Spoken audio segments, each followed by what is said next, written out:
Hello everybody, welcome back to another video with Lim Reviews. Now today here I have a very interesting device, and that is the brand newly launched Samsung Galaxy A52S 5G. Now bear in mind that this device was just launched here in Malaysia about a week ago, and I saw a lot of videos on YouTube where these people are just saying that this is one of the best mid-range smartphones that money can buy. However, in today's video, I'm going to be a little bit different from what these guys are saying. I'm going to be telling you why I think this might not actually be the best value mid-range smartphone that you as a user can purchase today. Now, before I begin, let's just talk very quickly about the price, because this is one of the major factors that is affecting the value proposition of this Samsung Galaxy A52S. Now, this device was launched in Malaysia for RM 1,900 ringgit, and that is approximately $450 for all of you friends from different parts of the world. So this is not exactly a cheap device. It is 1,900 ringgit. And bear in mind, upon launch, this device here is already more expensive than not only its closest rivals, but also devices that are more higher specification than the A52S 5G. Now, what I mean by that is this device here is actually directly competing against devices like the Realme GT Master that I have here. It is also competing against devices like the Mi 11 Lite NE. This is also just recently launched, and these devices here actually share the same processor, that is the Snapdragon 778,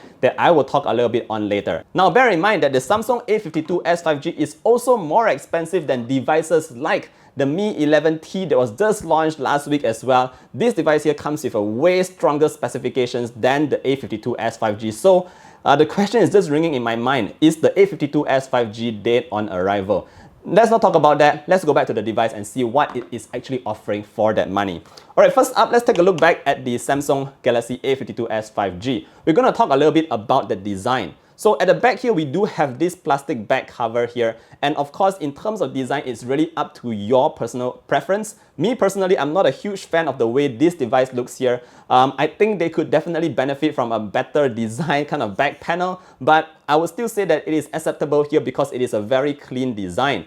Now, what I didn't really like about this thing here is that the back panel here is among one of the most plastic feeling plastics that is actually on a device. So at the price of 1,900 ringgit, you're getting a super plasticky back panel here that does not feel at all premium in your hands. Now, why I mention that is because on the other hand, devices that are more cheaper, like the Realme GT Master here, comes with a plastic bag here, but it is like a fox leather kind of feel. So it is very unique and it offers you a more premium feel. Apart from that, devices like the 11 Lite 5G NE from Xiaomi, this device here comes with a glass back panel here, and it feels so much more premium than the more expensive A52S 5G. So again, this is just in terms of the feel in hand and how the device feels overall. Alright, back to the device here. Let's flip the device to the front and talk a little bit about that display at the front.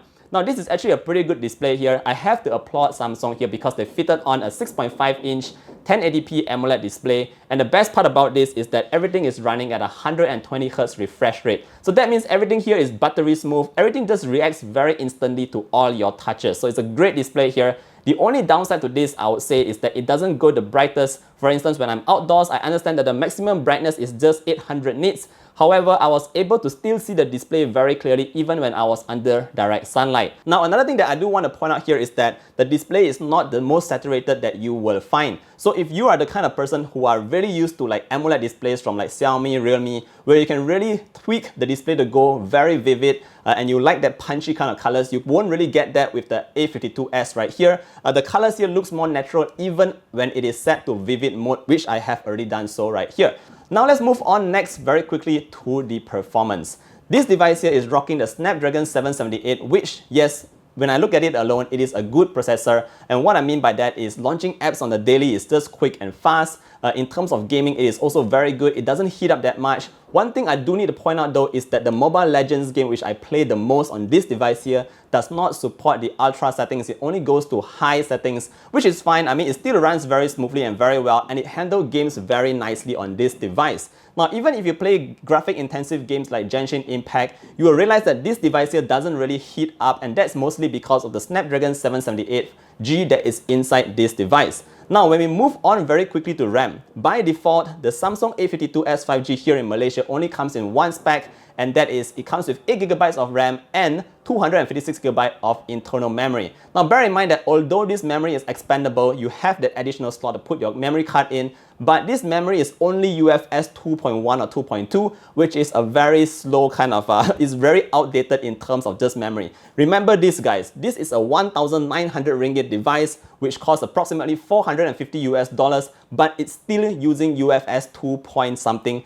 kind of internal memory. So that's just, in my personal opinion, not really acceptable. Alright, now let's move on to things that are more positive here, and let's talk about the cameras at the back. Now this guy right here, it comes with a quad camera setup. So obviously you have a 64 megapixel main, you have a 12 megapixel ultra wide, a 5 megapixel depth, and another 5 megapixel macro sensor. Well, that's just numbers, but let's talk about the image quality. Honestly speaking, I have to give credit where it's due, and the Samsung A52S 5G here is able to take some really good shots, not just in the day, but also at night. It is a very strong camera here on the A52S. The other night, I was just taking this device as well as the 11 Lite 5G NE, and I was doing a night camera comparison between both devices, and I found that the main difference here is that the A52S was able to take night shots that look more like the actual scene without adding too much exposure. It also retains a lot of detail, as you can see here. Now the Mi 11 Lite NE on the other hand was better at brightening dark places, but overall it took longer to take the shot, and it was really challenging to keep the camera stable most of the time. Overall, yes, I am very happy to say that credit where credit is due, the A52S 5G does take some pretty good photos.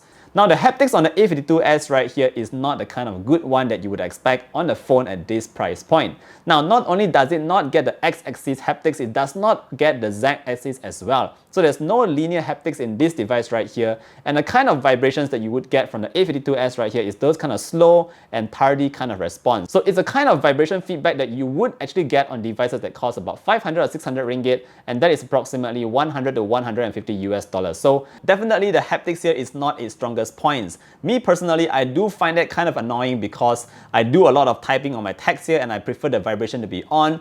Apart from that, whenever I go back, I also hit the side of the screen, and it also gives me that haptic feedback. So haptics is actually a very important part of my phones here. I'm not sure about you guys, but just in case you are a haptic fanatic just like myself, I would have to say that unfortunately you're not going to get good haptics on the A52S right here. Now, moving on to the next one, let's talk a bit about the speakers. The speakers on this A52S right here is a stereo speaker setup, and it is actually quite good. It's nothing that will blow you away, but it is quite strong in terms of the volume. But the best part about this is that it also comes with a headphone jack at the bottom. So we don't see the headphone jack on smartphones these days. A lot of these smartphone manufacturers are just removing the headphone jack, but thank you to Samsung for leaving that behind right here.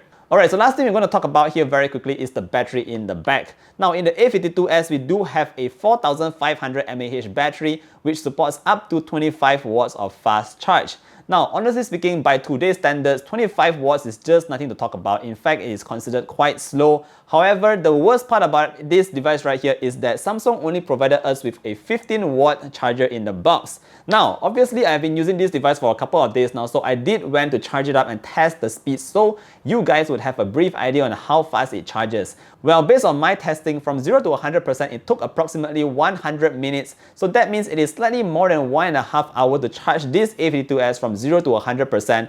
And honestly speaking, again, that is a very, very long time to charge the device up. Alright guys, bottom line, what can I conclude about the Samsung Galaxy A52S 5G right here? Now, I really don't want to sound like a hater. I don't want to sound too negative as well about this device. Yes, it does have a couple of good stuff going for it. For instance, it has a great display. It also has a good set of cameras here. And overall, the user experience was quite nice on this A52S right here. However, I just have to say that the main problem with this device here is actually with its price. Now, at the price of 1,900 ringgit or 450 US dollars, it is just very hard to recommend to anyone else, considering we have so many options today at prices below that price point. Apart from that, I did felt that the haptics engine on this device is a major letdown as well because it actually affects the entire user experience. So those are just two of the main drawbacks that I find from this otherwise very solid Samsung Galaxy A52S 5G. Now, please let me know what you guys think. Do you think this is something that you might actually consider purchasing,